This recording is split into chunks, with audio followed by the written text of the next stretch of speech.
Slater Crusaders, America's the greatest country in the world. Glad you're here. Hope you got to see our coronavirus special this last weekend. We're obviously going to talk a lot more about coronavirus as the day goes on. We'll talk more science coming up in the next few segments here. I still don't think in America, I think it's more about the preparing and the panic that will affect our lives more so than the actual virus in America. If I lived in China or another third world country, I'd be more worried about the virus itself. But we'll talk about that coming up. We'll talk about why America is best prepared to handle this pandemic than anywhere else in the world by far. So we'll get to all that. But first, I want to get the politics of all this out of the way first, right here up front. I feel like we need to declutter a bunch of these inputs that we've received over the weekend before we can kind of put that aside and then hear some truth. So first, I want to play this video. This video here is one of my favorite videos in a long time. Top 10 videos of Trump's presidency. This right here is an amazing metaphor for how the media has spun every single story, no matter what, to be against Trump. We said in the coronavirus special this weekend, we've said before, cable news has two objectives throughout really at all times. I was gonna say two objectives always, and it certainly applies here with coronavirus. The first is to scare you. It's all just panic all the time about everything. Remember net neutrality? Right, net neutrality, that was 2 years ago, last week. It was gonna destroy everything. The internet would never be the same. Right? And it's fine, things are better, internet speeds are faster. Right, so it's constantly to scare you. That's the first. And the second is to take down Trump. Those are two objectives at all times. Right? The more they scare you, the more people watch and click, and the more money they make. And of course, they'll take down every chance ideologically to take down Trump. The media wants coronavirus. They're trying to Katrina Trump. The media wants to Katrina Trump. And the coronavirus is just this week's example. So I had before we get to this video, I had a really interesting perspective watching this all this weekend. So my third kid, who was just born 8 days ago or something, John is his name. He had jaundice, pretty bad jaundice, no big deal these days, right? But we had to go to the hospital for 24 hours Saturday or something while he just sits under these lights. He just sits like this, like he's in Cabo, drinking Coco Locos on the beach. Sat like this for a day. So we're sitting there, and it was no stress. We knew he'd be fine, but it just stunk to be in the hospital for a day. So anyway, I'm sitting there, and I'm just passively hearing the news as we're in the hospital, right? And I remember I read briefly somewhere that this Dr. Fauci, I guess is his name, Dr. Fauci was being muzzled. Wow, I heard he was muzzled. He's the head of the National Institute of Allergy and Infectious Disease. And the New York Times reported that the White House had instructed him to not say anything without clearance. Whew, wow. So I hear all over the place, Dr. Fauci was muzzled. He was muzzled, Dr. Fauci muzzled. The White House clamped down on the truth from Dr. Fauci. They're silencing Dr. Fauci. First of all, everyone's talking about they've ever heard of Dr. Fauci in their life. No one's ever heard of Dr. Fauci, and all of a sudden Dr. Fauci's the genius. But it's media hype when they all use the same word, muzzled, right? When everyone in the media is using the same word, when you hear everyone on cable news using a certain word, it's a good sign that it's a hit job. Right? So I kept hearing the word muzzle, muzzle, muzzle, muzzle. It's what's happening here? So a few hours after that, I see this press conference, and Trump's up there with his people behind him, and then a reporter asks Trump this question here. Thank you, Mr. President. And I'm just going to ask you directly about this with regard to the flow of information. From the very beginning, you received a lot of criticism regarding that, in particular about Dr. Anthony Fauci. He is world-renowned in contagious diseases, and there were reports out there that he was being muzzled.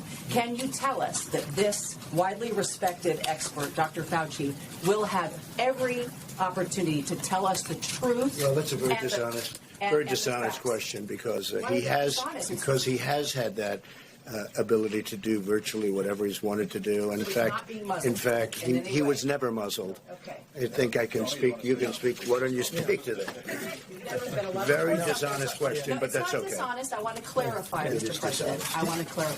So let me clarify it. I have never been muzzled. wait, hold on. So that's Dr. Fauci? Right, I'm watching that. And I was like, oh, yeah, like, geez, I wonder, the president says it's a dishonest question. Okay, good. I wonder who this guy is. Who's this guy? What's he going to say? And like, that's Dr. Fauci. He's right there. I had no idea what Dr. Fauci looked like. But the reporter asked Trump if he's muzzling Dr. Fauci, and Dr. Fauci's standing right next to him.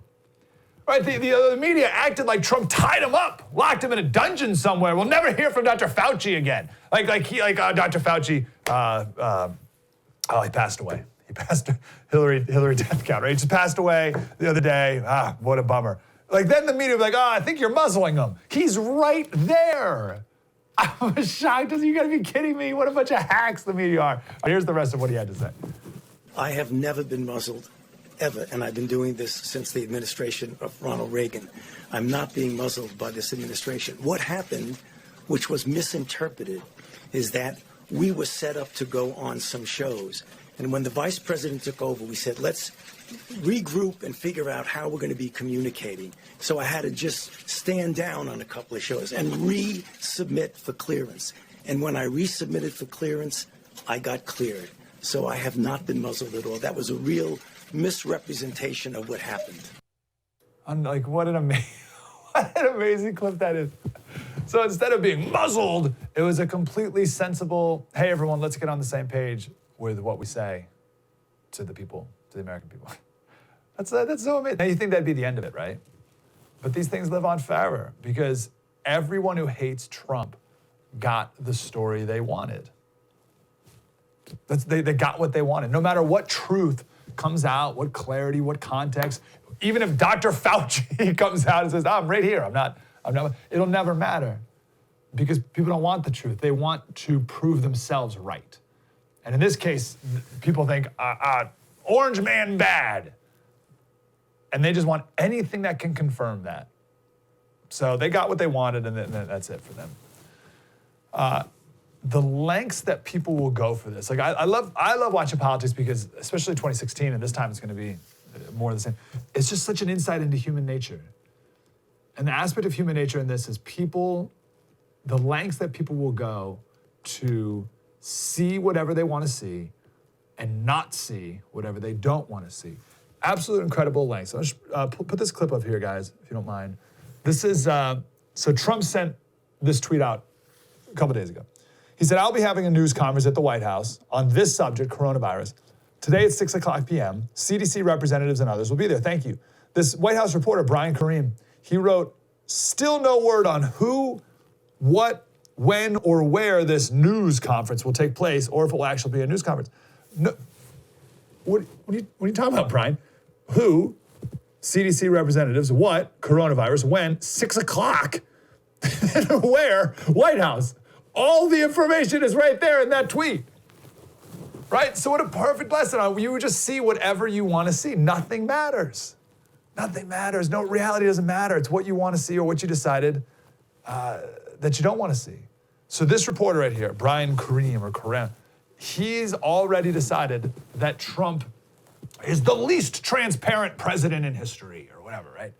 So when he sees the president say, I'm having a news conference at this location on this topic at this time with these people, Brian, in his brain, he's still, because he's roadblocking us. He's not giving us the truth, won't even tell us what it's about or where or when. It's like, oh, it's right there, right? Because in his brain, he's all like, the president is not transparent, never will be, or never was, never will, right? Amazing. And it's not just in politics. We do this all the time in our lives. We choose what we want to see, we ignore the rest. And if you've decided that Trump is a madman, then he was a raving lunatic in his press conferences, the last two he's had, and his negligence will kill us all. If that's what you decided, that's what you'll see no matter what he does. The left wants to Katrina Trump. Remember Hurricane Katrina, Bush, the whole Bush doesn't care about black people thing, all that nonsense? We don't have time to relitigate all that. But Bush was not to blame for Katrina. It was a massive hurricane that no one was prepared for. Not to mention the entire city of New Orleans is below sea level. It's a really stupid place to build a city. 50 levees and flood walls broke. And the mayor at the time, mayor of New Orleans, Ray Nagin, was incredibly corrupt and inept, and he's currently in federal prison serving a 10-year sentence for corruption since when he was mayor, before Katrina and after Katrina, right? So Katrina was not Bush's fault, but truth never mattered, right? Never let a good crisis go to waste. So the left tried to do this with Hurricane Maria in Puerto Rico against Trump. They tried to pin the response of the hurricane on Trump. They called it at the time Trump's Katrina. Remember all this stuff about like, oh, Mr. President, these are Americans too, the people of Puerto Rico. Trump doesn't care about the people, they're brown people, right? Same thing as Kanye talking about New Orleans, and Bush doesn't like because they're black people, right? Same thing, exact same thing. And truth didn't matter at all. Right? The truth is there were 10,000 FEMA staff ready and on the ground immediately. There were National Guard deployed from around America in Puerto Rico. 6 commercial barges full of food and water and generators there right away. 3 flights a day into St. Croix with 33,000 meals each. Go on and on. We can do that all day, right? There was a massive response to Maria from our federal government and from the president. But the left, it didn't matter. They couldn't wait to make it Trump's Katrina. There's so much stuff that we sent to Puerto Rico. Just like 2 weeks ago, there were these huge protests through the streets of San Juan with guillotines to the governor's house because someone found warehouses full of food and supplies that were never properly distributed to the people of Puerto Rico. But that part doesn't matter because it still has to be Trump's fault. And the media's gonna, and everyone's gonna do the same thing with Trump and coronavirus, just trying to score political points. Check out this video here. This is a really meta thing happening in this video. So, people on the left, certain people on the left have politicized coronavirus right from the jump. So Trump responded to their fake news, and now the left is blaming Trump for politicizing it, right? You see how that works? So the left politicizes it, Trump responds, oh, Trump is politicizing it. It's like, no, we're responding to the... So check out this exchange. This is Chuck Todd with the vice president. You've gone out of your way since you've been appointed to this to try to keep this from getting politicized. You have made every effort, every statement. But I want to play for you what some of your allies have said about the coronavirus. Here's including the president's son and the RNC chair. Take a listen, sir. The coronavirus being weaponized as yet another element to bring down Donald Trump. Democrats are using this for their political gain to try and stoke fear in the American people, which is shameful, wrong, and I think un-American. For them to try to take a pandemic and seemingly hope that it comes here and kills millions of people so that they could end Donald Trump's streak of winning is a new level of sickness. None of this seems to match the facts. What facts are there that Democrats are doing this? Well, it seems like people are asking questions and they're concerned about the virus. This implies some sort of political motivation, which is kind of gross. Well, I will tell you, there's been a lot of irresponsible rhetoric among Democrats and commentators. Who is this? On the left. Name some names, sir. Well, because this is just, it just feels like gaslighting. Please name some names.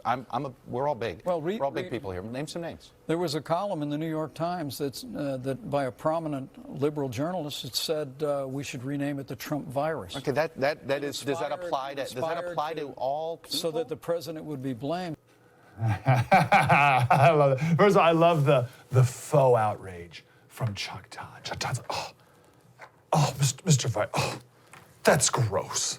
Oh, can you name names, sir? Name names. Mr. Vice President, give me some names of people on the left who are politicized this. I'm a big boy. Name some names. And Mike Pence says, okay, this headline.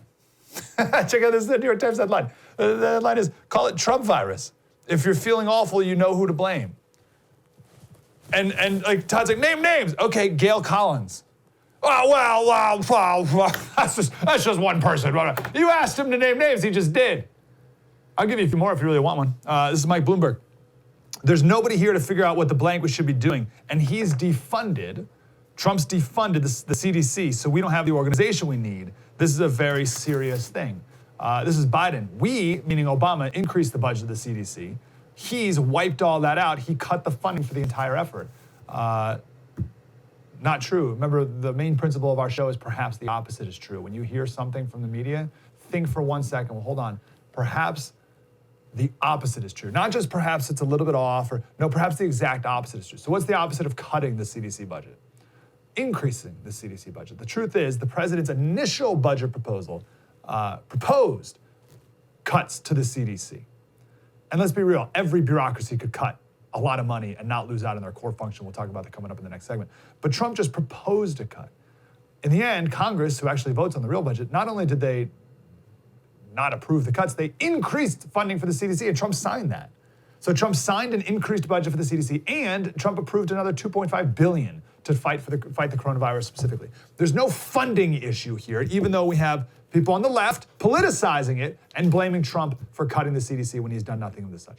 Anyway, enough. We spent way too much time on this. Enough politics on this. I'm not even going to get into the whole Trump says the coronavirus is a hoax. All right? We don't have time to do that one today.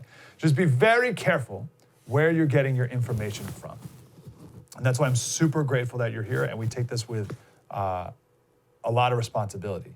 Be careful if you get your information from people whose number one objective is to make you panic, and whose second objective is to tear down Trump at every opportunity possible.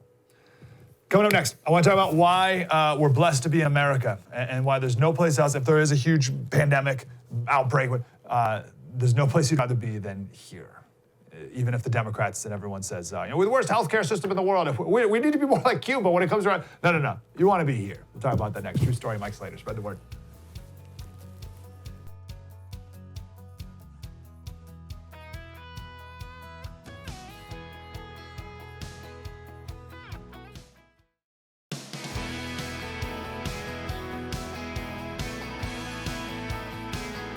Hey, Steady Crusaders. I got a few more things I want to say about coronavirus. We're not going to do the whole show on this, I promise, but a couple important points of context. One quick background. I just feel the need to say this really quickly. We just did a whole reflection on the media and how they're trying to scare you and all that stuff. We haven't been testing people for coronavirus, at least not until like the other day, recently. So I just have this thought that once we start testing people more, I think there's going to be a huge jump in the number of reported cases of people with coronavirus, even though maybe for weeks there's been a lot of people who have already had it. And we don't know yet because we didn't specifically test for that, right? So you're going to see a big jump in the number of cases, reported cases, and the media is going to run with that new number and make major headlines about it, right? Like 200% increase. And you're like, oh, well, maybe not because we weren't testing 2 weeks ago like we are now. Does that make sense? So be careful of those headlines. I see those coming. And I'm still of the school of thought that the potential panic from this is worse than the virus itself. That's my thought right now. And the media won't be helping in that whole thing. And then the experts, right? The experts. When they have Trump derangement syndrome, that doesn't help anyone. So Senator Tom Cotton, he said he called for a travel ban on January 28th. And the experts at the World Health Organization said a travel ban would backfire. I remember reading that. I was like, backfire? What do you mean it would backfire? Like, backfire would mean, so Tom Cotton says we got to ban traffic coming in from China to stop the spread of the disease. And the World Health Organization says, no, that would backfire. Wouldn't that mean that that banning people from coming from China would increase the spread of its disease? Like, that doesn't make any sense. Why would banning people from China increase? So they didn't mean that. What they really mean is a travel ban is mean. That's what the World Health Organization was really saying, right? It's just like Trump's Muslim travel ban, which isn't a Muslim travel ban at all. But that was mean. Hurts my feelings. So it's the same thing here. Like a travel ban from China is mean and it could stigmatize Asians. That's what they meant by backfire, even though it's not really the definition of that word. It's not politically correct, is what they meant. But Trump did it anyway, and he prevented 20,000 passengers a day from arriving in the United States. And now, a month later, the World Health Organization admits that that was the right thing to do and that travel ban did indeed save lives. Anyway, one reason why there's no need to panic if you prepare, always reason to prepare, no doubt about that, but no need to panic, is because we live in the greatest country in the world. We live in the United States of America. If you lived in China or Iran or some other oppressive or second or third world country, I'd panic. I'd be much more concerned. It's going to be a lot worse for you. In Iran, a member of the Supreme Council, the council that advises the supreme leader of Iran, was killed by coronavirus. He died yesterday. He was 71. So there's a bad outbreak in Iran, and a lot of top government officials are getting sick. And that's going to happen. I'd be more worried if I was in Iran because they can't handle a proper response like we can here in America. So I saw this map of the world. The president actually held this up at his press conference the other day. He held that up on a piece of paper. And so that's from the World Health, that's the White House. Well, it's actually not from the White House. The White House showed that map. And it's different colors based on a country's ability to respond to a pandemic. Red is very bad, orange is not great, yellow is good. And look at us, number one, baby. We're the best. It's us, Australia, England, a couple Scandinavian countries. That's what I'm talking about. So I saw that picture, and I was manipulated by it at first, right? Because it was bright colors, and we were number one. But then, and I was like, oh, that's great. But then for like 2 seconds later, I thought, well, wait a second. What are the criteria that made that determination and those corresponding colors, right? How does one determine what country is more prepared or less prepared for a pandemic? Based off what criteria? And then who decides that? Who made that map? So it turns out that that report and those rankings come from the Johns Hopkins Bloomberg School of Public Health, and it's called the Global Health Security Index, the GHS. And there's 140 questions that they asked and they looked into. And that map is specifically about a country's ability to reduce what they call a global catastrophic biological risk. So these are biological risks that are unprecedented on scale that could cause severe damage to human civilization, potentially undermining civilization's long-term potential.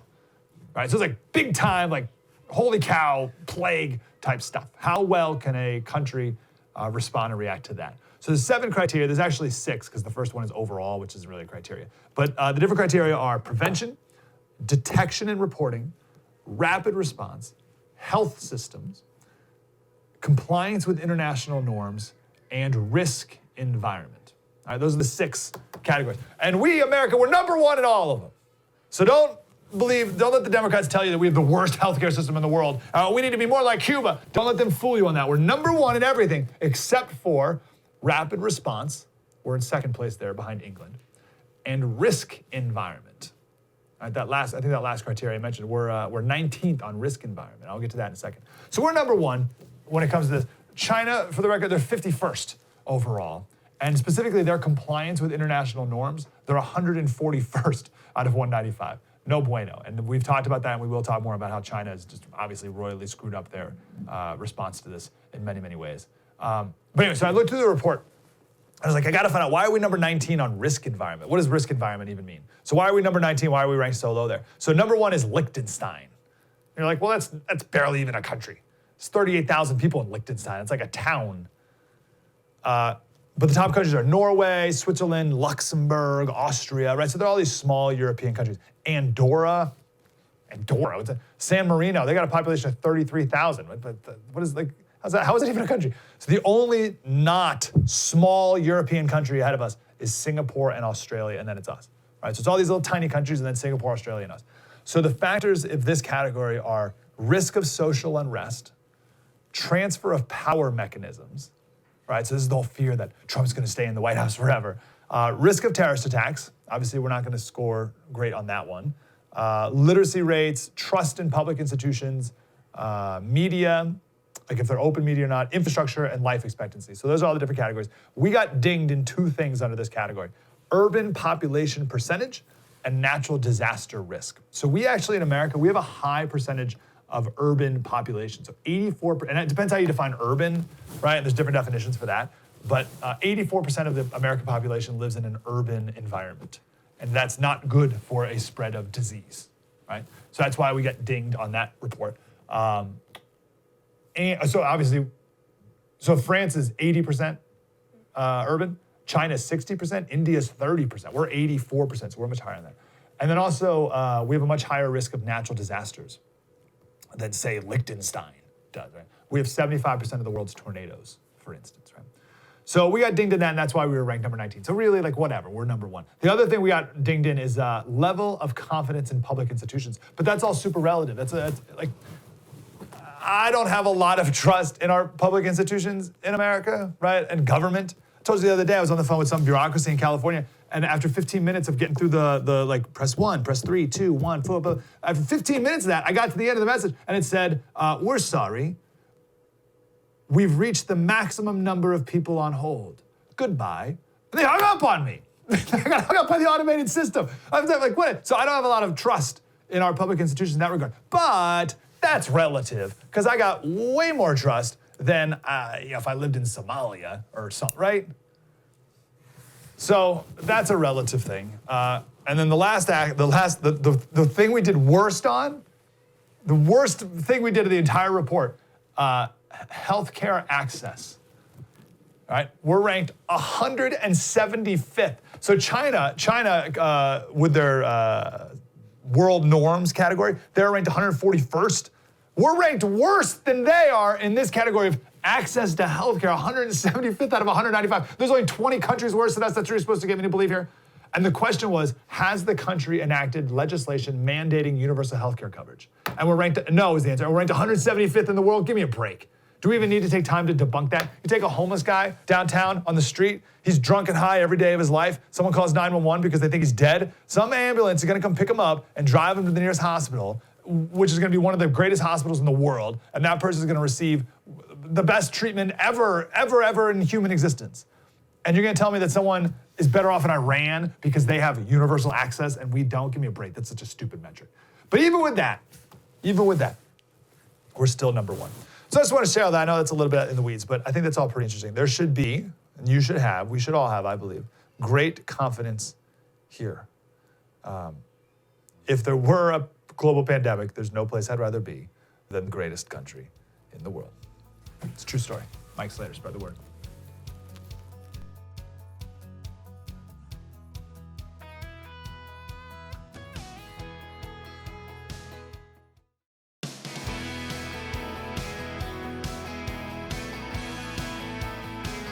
Hey, Insider Crusaders, I feel like we should talk a little politics today because there's just so much going on, and we got Super Tuesdays tomorrow, so let's talk about this a bit. So, big news, political news, is Buttigieg dropped out of the race yesterday. I don't understand why. I mean, I do, but I don't understand why today. Why would you go through all of this, like a year of campaigning, and all the travel, all the debates, and all the nonsense, and then not wait till, I don't know, tomorrow? Right? Like, just wait it out a day and just do Super Tuesday, right? Just do it and see what you do, right? If nothing else, just I don't know, just see how well you do. I don't get it. I don't know why you wouldn't wait.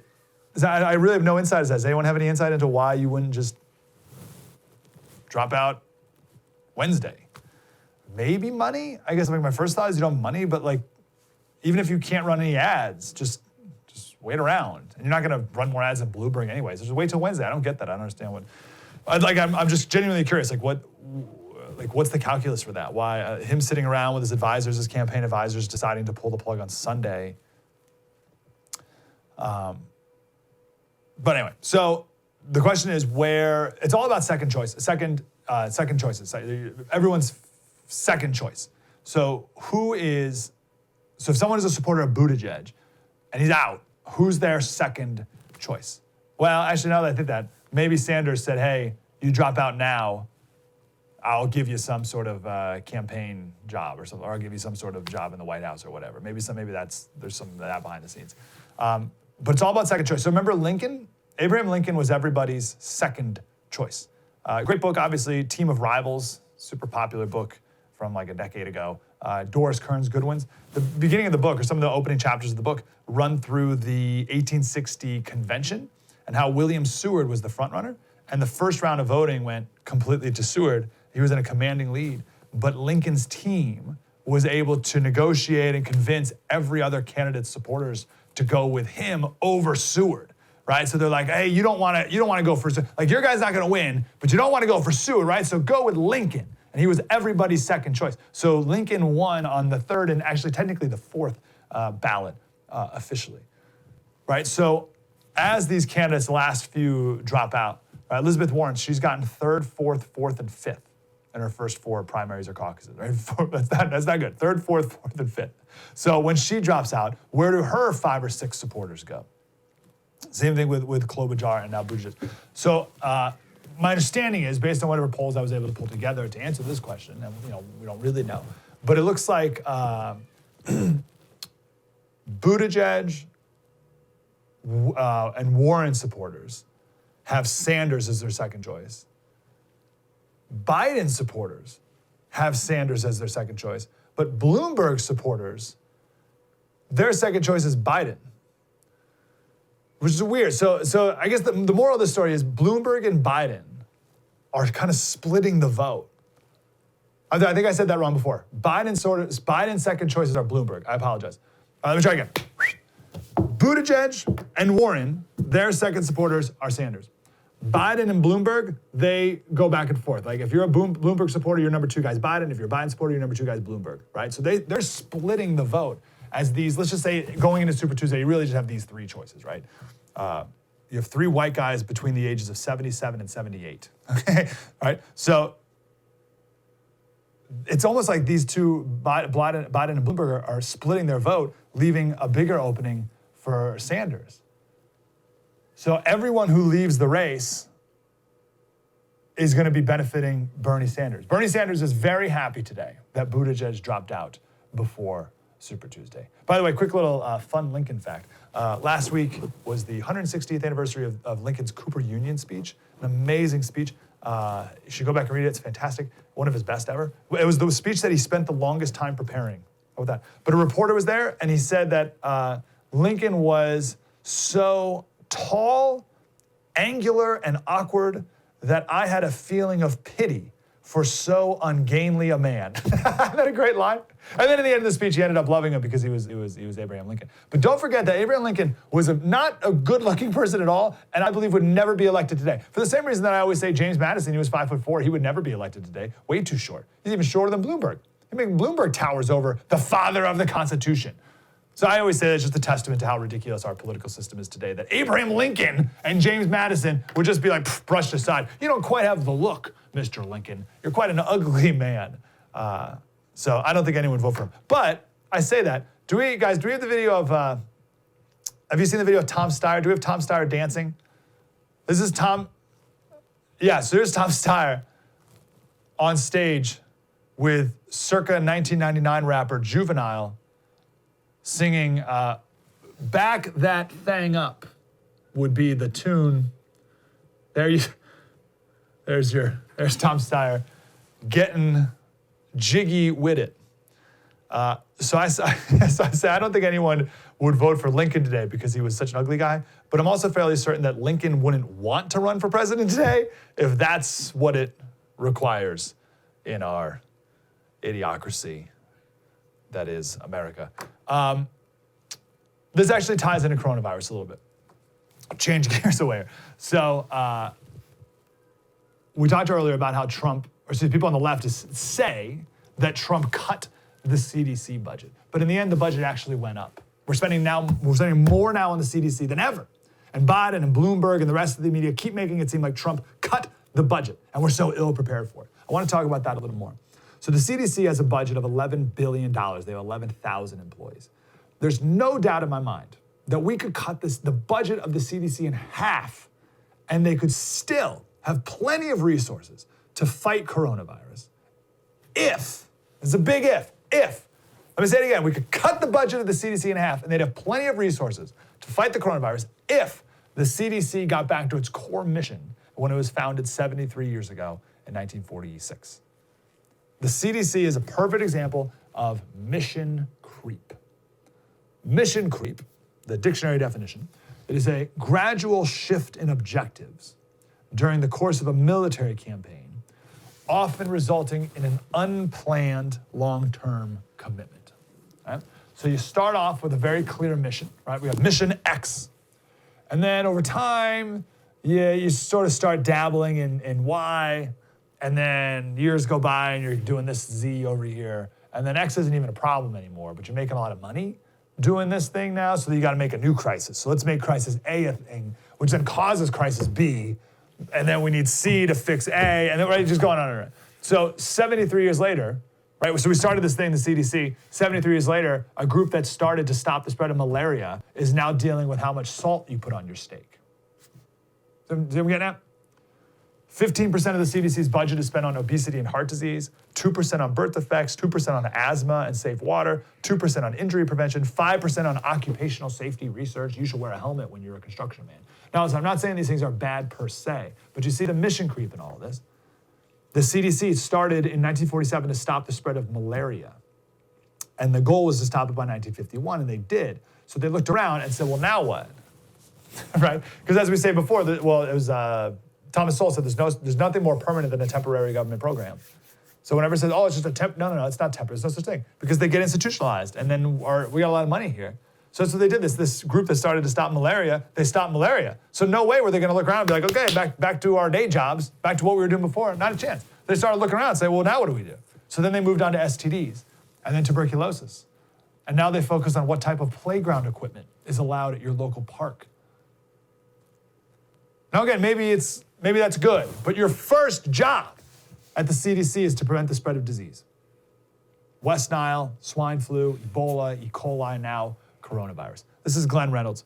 He says it seems that as government has gotten bigger and accumulated more and more of its own ancillary responsibilities, it's gotten worse at its primary tasks. It can supervise snacks at elementary schools, but not defend the borders. It can tax people to subsidize others' healthcare plans, but not build roads or bridges. It can go after football team names, but can't seem to deal with the Islamic State. He wrote this like 10 years ago. Multitasking results in poorer performance for individuals. It also hurts the performance of government agencies and of government itself. You have one job, try doing it. And that's true for the CDC. I'm not being critical of the CDC's reaction to coronavirus. It's not my point here, but there's a lot of multitasking going on. And the more mission creep takes you away from your core function, the worse you do at that thing, at that core function. So California is a giant case of mission creep. We don't have time to talk, we'll talk about it this week. It's such a busy week, it's Super Tuesday. But California's, some lawmaker up wherever, probably San Francisco, proposed a law that bans stores from having gender-specific aisles for clothes or toys, all right? So, like, ridiculous, but here we are focusing on kids' toys instead of homelessness, for instance, or I don't know, maybe 10,000 other things more important than how toys are displayed at Target. Be very wary of mission creep. But also, in the end, just know that the city's budget is going up, and it's always going up. And the president is not to blame. If anything, the president is to blame for spending too much money all these years on the CDC. True story. Mike Slater. Spread the word.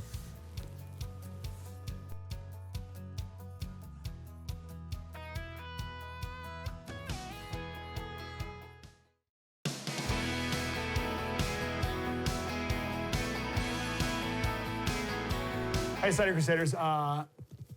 Pretty excited for Super Tuesday tomorrow. So we're going to have a lot of pre-coverage, obviously, and then afterwards we're going to be all over it, analyzing it. I live here in California, so we'll have a lot of California probably heavy insight too. I want to talk about these two funny stories here. So Joe Biden keeps telling this story. He told it over and over again in South Carolina, which he crushed, by the way. More. I mean, everyone knew he was going to win, I think, but even more. It was the first primary he's ever won. I think the first primary he's ever gotten in the top two, even. But he kept telling the story over and over again, and here's what he says.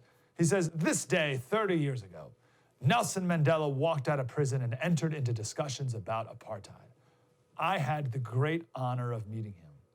I had the great honor of being arrested with our UN ambassadors trying to go see him on Robbins Island. Wow. Joe Biden, what a hero. He got arrested in South Africa trying to go see Nelson Mandela. Whoa, that's amazing. Didn't happen, but wow, what a story. So that didn't happen. The UN ambassador at the time, he says right here, I had the great honor of being arrested with our UN ambassador, right? So someone asked the UN ambassador, did you get arrested with Joe Biden? And he said, no. He said, no, I was never arrested. And I don't think he was either. Isn't that amazing? Like, if you heard anyone, like, could you imagine if Trump told a doozy like that one? Imagine if Trump was like, man, I remember when I was arrested. So Joe Biden, he never mentioned that arrest in his 2007 memoir. He talked about going to South Africa, but never mentioned getting arrested. You'd think that would have been included in his story about going to South Africa, getting arrested. No news outlet covered it when it never happened. So he finally admitted. couple days went by, and this is after the South Carolina primary, right? He finally admitted that he wasn't arrested. He's told that lie many times on the campaign trail. And he wasn't so much, he clarified. It wasn't that he was arrested. He wasn't textbook dictionary definition of arrested, as much as, in his words, prevented from moving. That's what he said. He said he arrived in South Africa, and they got off the plane, and they told him to go through the whites only door at the airport, and he said, "I will not." He wanted to go through the blacks only door, and they wouldn't let him. And to him, that's, I was arrested. What do you like? And he got away with that. Isn't that amazing? No reporter. Like, they fact-checked everything about Trump, every single thing he ever says. And this is a doozy of a story. And no one in the media was like, I don't think so. So imagine if Trump was like, oh man, back in the 80s, I remember when I was arrested for fighting for, I don't know, abortion rights or whatever. And he tells this whole story about how he was arrested for what, and then it turns out he wasn't arrested, he was just stuck in traffic once. And weeks later, he comes out and he's like, oh, okay, well, let me clarify. There's a lot of traffic on the way to the airport. That's what I meant to say, if you allow me to clarify. But the point is, and he goes on, and the media's like, oh, okay, sure, yeah, same thing, I understand. Honest mistake. Are you kidding me? So this story's a little late, but they're the same. And I'll explain why in a second. But this is at the debate. Gosh, this may have been like 2 debates ago now. I forget, it's all blurring together. I got a 1-week-old, so I don't even know what day it is.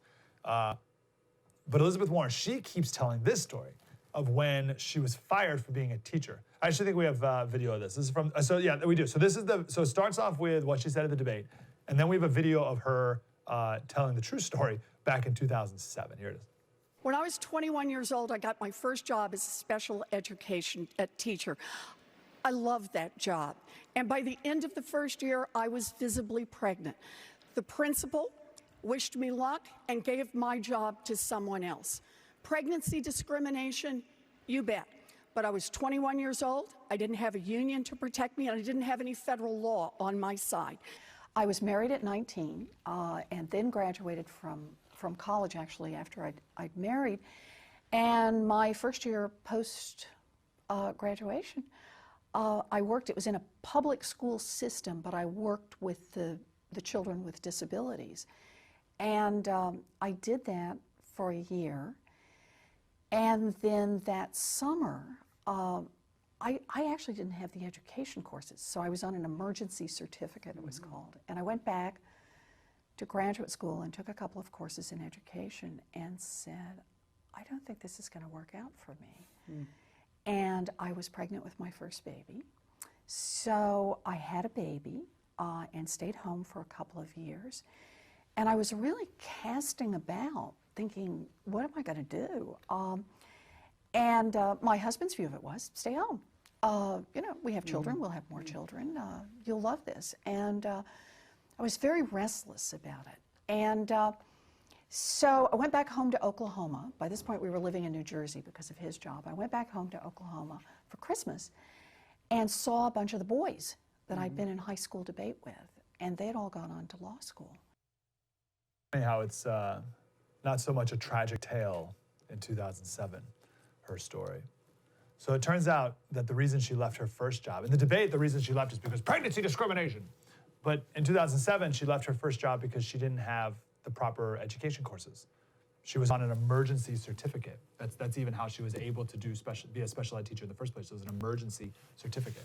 So she wasn't fired. She didn't have the credentials. So really, if anything, it was the law that kept her from keeping her job, right? So she says we need more laws to protect, like me when I was my teacher, like people like me, but it was the law that kept her from keeping the job, right? Because the law says you need to have these goofy credentials in order to teach, and she didn't have them. So that's why she was let go. And I say goofy credentials. I was just talking the other day with someone who started a charter school, and he says the physics professor, the physics teacher at this charter school was a physicist, like at the local nuclear power plant or whatever. But he didn't have his credentials. So this actual physicist couldn't teach at the local public schools, but he could at the charter school, right? So that's what I mean by goofy credentials.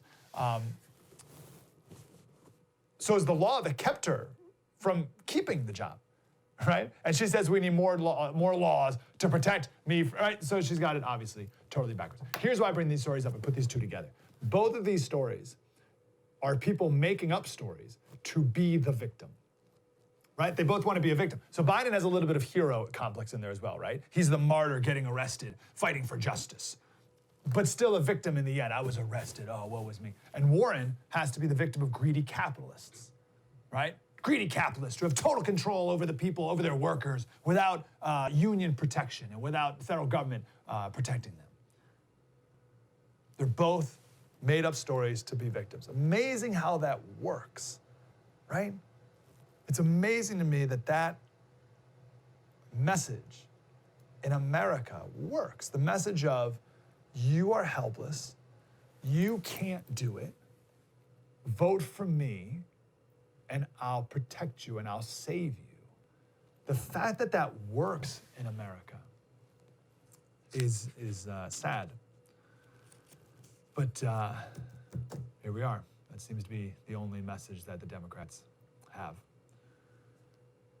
By the way, I think I mentioned this earlier, but the Democrats started out last year with the most diverse field of presidential candidates ever. And now the race is down to pretty much 3 white guys whose ages range from 77 to 78.